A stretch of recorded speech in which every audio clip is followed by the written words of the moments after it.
know oftentimes with employment, you require references.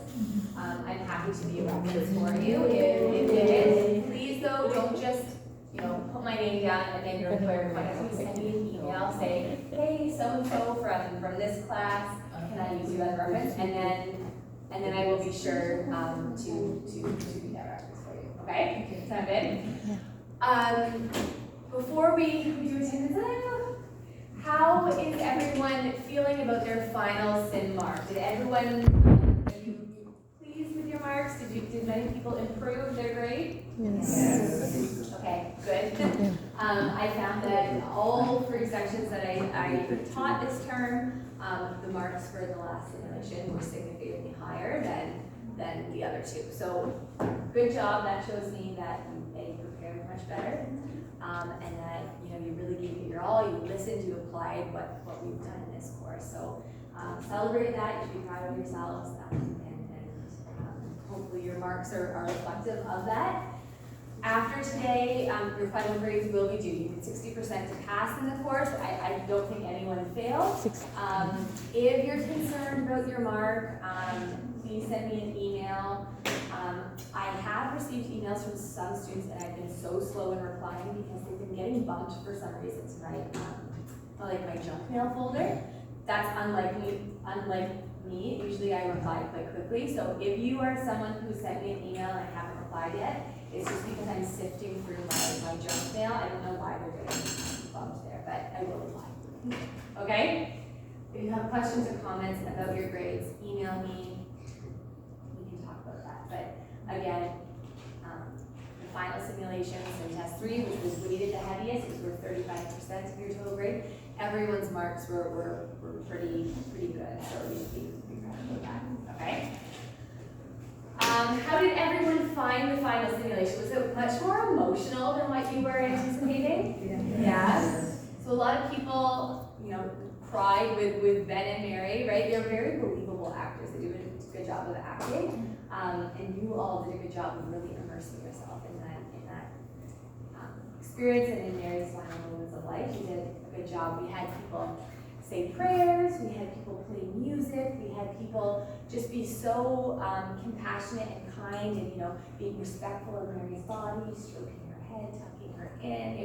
It was really, really nice to see that human side of our care that is so important.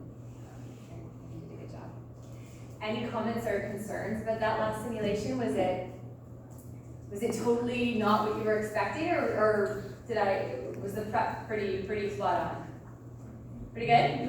Yeah? Yeah?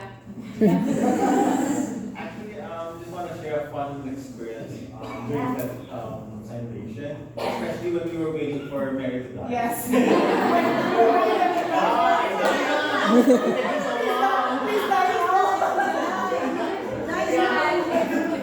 was just fun for us to wait for someone to die.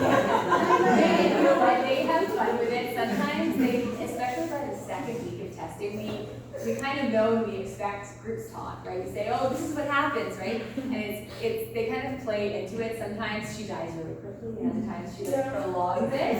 But it's just funny to see what some groups do. Some groups are prepared and kind of let it play out. Other groups are I don't feel her pulse. She's not really Mary's on there going. And sometimes you as the group, you want to speed it up. But for the most part, you did a good job of really assessing Mary well and communicating to Ben what your findings were, right? We found Mary in a very comatose type state, right? Most groups incorporated the use of palliative performance scale, which is awesome. You used your criteria and you used that as a tool to communicate to Ben. Look, Ben, Mary, this is why she sounds this way. This is why she's gurgling. This is why she's not responding. Minutes, hours, right? You did a good job of communicating that to Ben. And then when Mary had died, again, we were looking for you to have that, use those hard words and have that hard conversation to say, Mary, or Ben, I don't feel pulse, she's not breathing, she's dying, I'm so sorry, right? That's a really hard thing to have to say, right? To use that word death or dead or died, right? sometimes you try to sugarcoat it and say, you know, she's no more, she's passed on, she's not here anymore.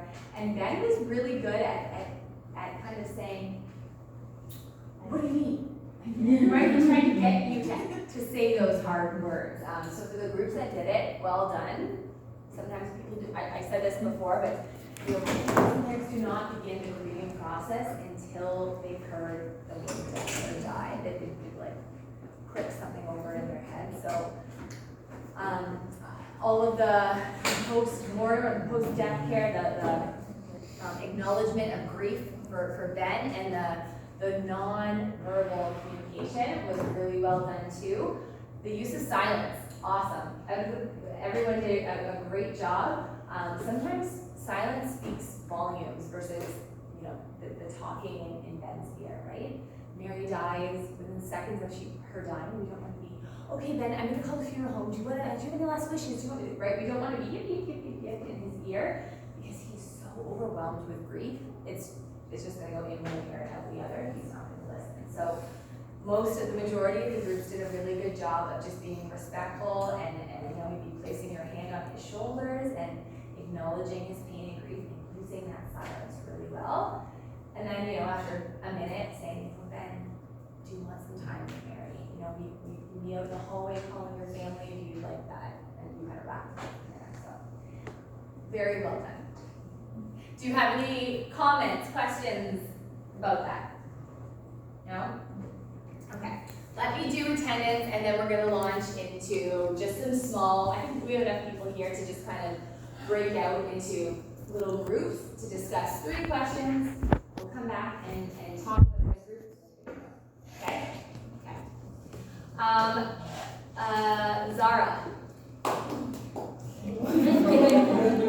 And Pete. And Pete. And Kit. Sorry. Kit. Leanne. Lori. Kelvin. Carlo. Siba. Present. Queen. Present. Shalini. Ross. Mary Beth. Present. Zyra.